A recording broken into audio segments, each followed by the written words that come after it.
Welcome. এসএলএসটির ভেরিফিকেশানে বা কাউন্সেলিংয়ে বিশেষ করে অরিজিনাল সার্টিফিকেট ছাড়া চলবে না। আর অরিজিনাল সার্টিফিকেট আপনি ইউনিভার্সিটি থেকে তুলতে গেলে 9,000 টাকা লাগবে। একটা দারুণ, কিন্তু এইটা ছাড়া চলবে না। এটা নিতে গেলে একটা ব্যবসা যেন এটে বসেছে না, কোনো কাল্পনিক গালগপ্প নয়। আপনারা অনেকেই দেখেছেন মালদার গৌড়বঙ্গ বিশ্ববিদ্যালয়ের সেই একটি রিসিপ্ট, সেটা কিন্তু ভাইরাল হয়েছে। আমার একটি ভাই এই আপনাদের ইউটিউবের সৌজন্যেই আমার সাথে ওর পরিচয় আজিবুড়ো পাঠিয়েছে আমাকে কয়েকদিন আগেই, এবং সেই খবরটাও কিন্তু একটি বহুল প্রচলিত যে ইংলিশ পেপার সেখানেও বেরিয়েছে। একটি বোন খালিদা পারভিন, ওর উদ্ধৃতি উল্লেখ করেও আলোচনা হয়েছে। কীরকম ব্যাপার, আপনি আপনার সার্টিফিকেট, প্রফেশনাল সার্টিফিকেট নিয়েছেন 1,500 টাকা, অরিজিনাল সার্টিফিকেট নিতে গেলে যদি 3 দিনের মধ্যে নেন তাহলে 3,000 টাকা লাগবে, আর যদি 7 দিন টাইম নেন তাহলে 1,000 টাকায় হবে। তাহলে আপনি আন্ডার গ্র্যাজুয়েট যেটা ইউজি অর্থাৎ গ্র্যাজুয়েশনের সার্টিফিকেটের জন্য একবার 3,000 দেবেন, পিজির জন্য 3,000 দেবেন, আবার আগে একবার প্রফেশনাল নিয়েছেন 1,500, মোট 9,000 টাকা না হলে আপনার সার্টিফিকেট পাবেন না। এদিকে আপনার হয়তো আপনি সফল হয়েছেন, ওইখানে কাউন্সেলিংয়ে বলছে অরিজিনাল ছাড়া হবে না। নাও জাতাকল, জাতাকল যাকে বলে, সেই যেন ডাক্তারি রিপোর্টের মতন। ডাক্তার বলছে রিপোর্ট লাগবে, এদিকে আপনার প্যাথোলজি ল্যাব বলছে এই রিপোর্ট এত টাকার কমে হবে না, আপনাকে পেশেন্টকে সুস্থ করবার জন্য আনতেই হবে। ঠিক এটা তো তার চেয়ে বেশি গুরুত্বপূর্ণ একজন বেকার ভাই বোনদের জন্য, একজন শিক্ষার্থীর জন্য একটা চাকুরি খুব গুরুত্বপূর্ণ। কিন্তু ভাবুন তো, পড়াশোনা করেছেন একটি সরকারি বিশ্ববিদ্যালয়, এমন নয় এটা কোনো প্রাইভেট কলেজ বা প্রাইভেট ইউনিভার্সিটি যেটা এখন গজিয়ে উঠছে বিভিন্ন জায়গায়। সেখানে একটি সাধারণ ঘরের ছেলে মেয়ে পাশ করেছে, তিনি এখন কোনো একটি চাকুরির পরীক্ষায় সফল হয়েছে, সেখানে তার অরিজিনাল সার্টিফিকেটটা লাগবে, স্বাভাবিক। তিনি ইউনিভার্সিটিতে যাবেন, সার্টিফিকেটটা নেবেন, তার একটা মিনিমাম ফিস থাকতেই পারে, সেটা আলাদা বিষয়। কিন্তু তার জন্য কেন এতগুলো টাকা লাগবে? আরও একটা ব্যাপার, যেটা নিউজ পেপারটা আমি দেখছিলাম, বেশ কয়েক বছর সে ইউনিভার্সিটিতে কনভোকেশন বা সমাবর্তন হয়নি। সমাবর্তন হলে যেটা হয়, শিক্ষার্থীরা হাতে সার্টিফিকেটটা পায়, অর্থাৎ সার্টিফিকেটটা পেন্ডিং রয়ে গেছে। এখন সেখানকার বহু ছেলে মেয়েরা সফল হয়েছে, তাদের এসএসসি বলছে প্রফেশনালও হবে না। প্রফেশনালে কেন হবে না আমি অন্তত এর কোনো কারণ যুক্তি খুঁজে পাইনি। তাহলে ভেরিফিকেশনে কেন আটকালো না? ইন্টারভিউ কেন আটকালো না? সেখানেও তো ভেরিফিকেশন হয়েছে।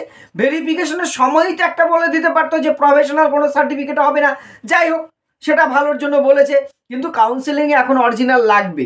তাহলে অরিজিনাল লাগবে বলে এটা কি ইউনিভার্সিটিকে কোনো লাভজনক সংস্থা?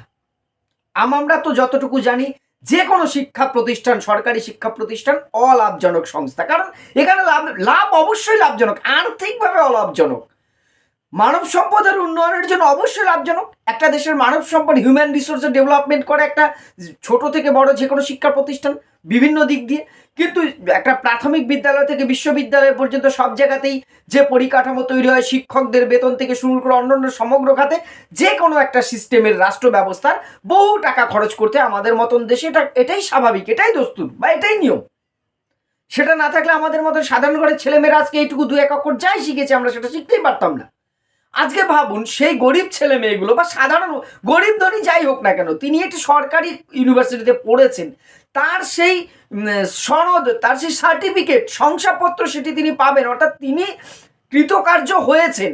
তার প্রমাণপত্রটা নিতে গেলে সব মিলিয়ে হিসেবটা দাঁড়াচ্ছে 9,000 টাকা। কারণ তার ভেরিফিকেশনের সময় ইমিডিয়েট তিনি একটা প্রফেশনাল একবার তুলেছেন, প্রফেশনালের জন্য 1,500 করে টাকা লেগেছে। ধরুন আপনি একটা আন্ডার গ্র্যাজুয়েট অর্থাৎ গ্র্যাজুয়েশনের সার্টিফিকেট তুলেছেন, পোস্ট গ্র্যাজুয়েশনের তুলেছেন, ভেবেছেন অরিজিনাল যখন দিচ্ছেন এখন, তাহলে আমি প্রফেশনাল দিয়ে হয়ে যাচ্ছে। 3,000 টাকা খরচা করে কোনো শিক্ষার্থী নিয়ে ভেরিফিকেশনের সময় জমা দিয়েছে।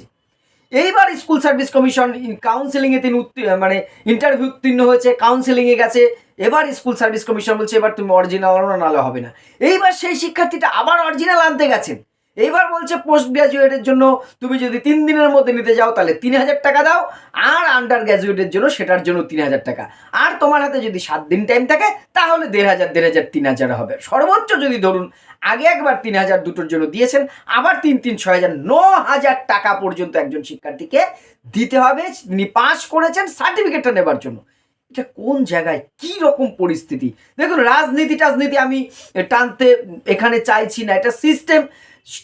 বিশ্ববিদ্যালয় একটি তথাকথিত স্বশাসিত প্রতিষ্ঠান। আমরা স্বশাসনের নমুনা আমরা জানি সারা ভারতবর্ষ জুড়ে, আমাদের রাজ্য শুধু নয়, সারা ভারতবর্ষ জুড়ে শিক্ষা প্রতিষ্ঠান কতটা স্বশাসিত আছে।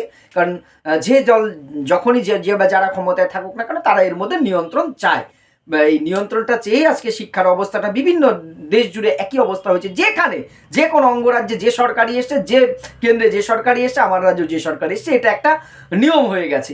কিন্তু তাই বলে এইটা তো একটা জানো টাকা আদায় করার, তোমাকে তো আর অন্য সময় বেশি টাকা নিতে পারিনি, ঘুঘুকে এবার তোমাকে আমি ফাঁদে ফেলেছি, ছাড়বো না।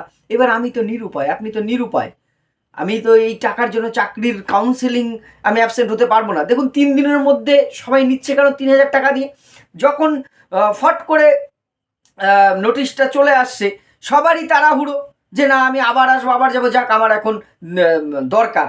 একটি রিসিপ্ট আমি দিলাম একজনের, এই রিসিপ্টটা কিন্তু আমি পেয়েছি, একজন আমাকে পাঠিয়েছেন, এবং সোশ্যাল মিডিয়াতেও আপনারা দেখেছেন এই রিসিপ্টটা কিন্তু ভাইরাল হয়েছে, সংবাদপত্রেও এটা নিয়ে লেখালেখি হয়েছে। জানি না আজকে অবধি আমার কাছে কোনো আপডেট নেই। আপনারা যারা গৌড়বঙ্গ বিশ্ববিদ্যালয়ের সাথে যুক্ত আছেন, শিক্ষার্থী আছেন বা অন্যভাবে যুক্ত আছেন, তারা কমেন্ট করে জানাবেন এর কোনো সুরাহা আদৌ হয়েছে কিনা।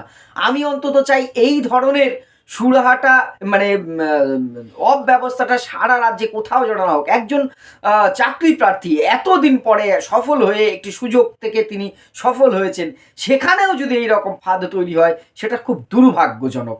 আমি বারবার একটা কথা বলি, রাজনীতির জায়গায় থাকবে। আজ এ দল আসছে, কাল ও দল আসবে, সে নিয়ে কিন্তু আমাদের দেখলে চলবে না। কিন্তু সিস্টেমটাকে স্বচ্ছ রাখাটা খুব জরুরি। বিশেষ করে শিক্ষা প্রতিষ্ঠানের জায়গাগুলো যদি এই রকম হয়, সেটা কিন্তু খুব দুর্ভাগ্যজনক। আপনারা যারা ভুক্তভোগী আছেন ওইদিকে, বা অন্য ইউনিভার্সিটি যারা আছেন, তাদের অভিজ্ঞতা কি আছে সেটা একটু আমরা সবাই জানবো। আপনারা যদি কমেন্ট করে জানান অন্য জায়গায় অরিজিনাল সার্টিফিকেট বা প্রফেশনাল সার্টিফিকেট দেওয়ার জন্য কত টাকা নিচ্ছে, বা আদৌ কোনো টাকা পয়সা নিচ্ছে কিনা, কদিনে ডেলিভারি হচ্ছে, বা অন্য আপনাদের যে সমস্ত অভিজ্ঞতা, অবশ্যই কমেন্ট বক্সে কমেন্ট করে জানাবেন। ধন্যবাদ।